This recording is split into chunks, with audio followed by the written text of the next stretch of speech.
पाठवू नका, कारण तुमच्या मुलाचं भवितव्य बघा. शेवटी या ठिकाणी हा तालुका कसा आहे, काय कोण कसं वागलेलं आहे, माझ्या बाबतीमध्ये मला याची पूर्णपणे जाणीव आहे. आणि असं नाही की शेवटी मी छत्रपती शिवरायांचा मावळा आहे. ज्या पद्धतीनं छत्रपती शिवरायांची बहिर्जी नायकांवरती मदत असायची, त्यांच्या माध्यमातून काय चाललंय ह्याचा बोध निश्चितपणानं महाराज घेतो.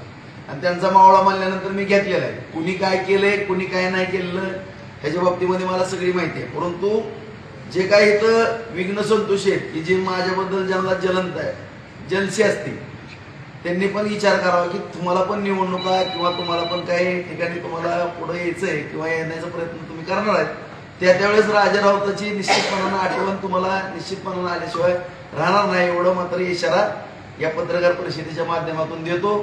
आणि माझ्या ज्या मतदारांनी किंवा बार्शीतील जनतेने मला जो कौल दिलाय तो मला मान्य आहे.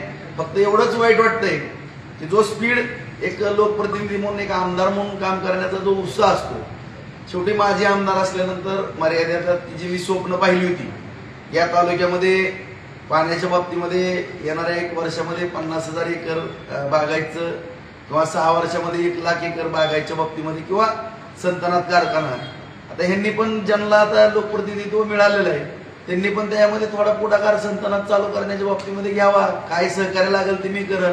पाणी आणण्याच्या बाबतीमध्ये त्यांनी पुढाकार घ्यावा. काय सहकार्य लागलं तर मी करेन. परंतु आता त्यांच्यावरती जबाबदारी टाकली आहे. किंवा शहरामधल्या डेव्हलप असतील किंवा जे काही MIDCचे काही विषय असतील की आतापर्यंत किती कर्तृत्व केलेले किंवा किती, फक्त एवढंच की राजेंद्र राऊता बरोबर काम करणारी मंडळी कुठंतरी थोडं एक पाऊल पुढे टाकते किंवा राजेंद्र राऊत कुठेतरी उद्योग व्यवसाय वाढवतोय आणि स्वतःचे काय उद्योग आहेत ह्याच्या बाबतीमध्ये पण काय काय जणांच्या पोटामध्ये दुखलेलं आहे.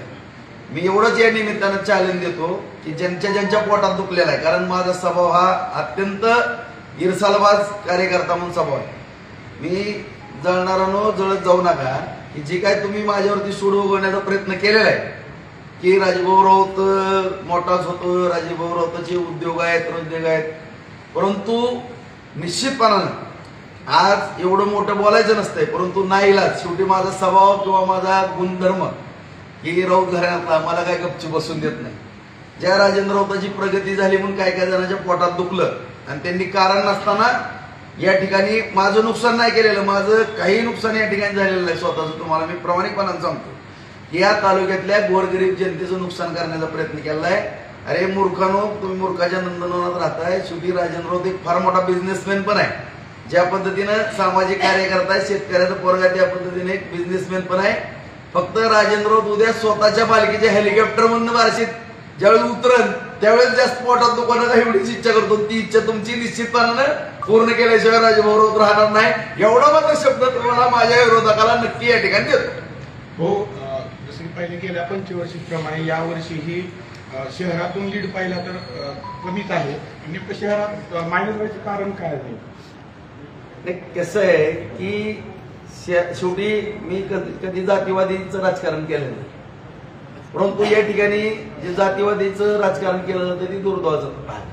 आता मला एवढंच या ठिकाणी सांगायचं की आपल्याला पण माहित आहे की हा फॅक्टर कशा पद्धतीनं शहरामध्ये वैराग शहरामध्ये चालतो आणि बऱ्याचशा.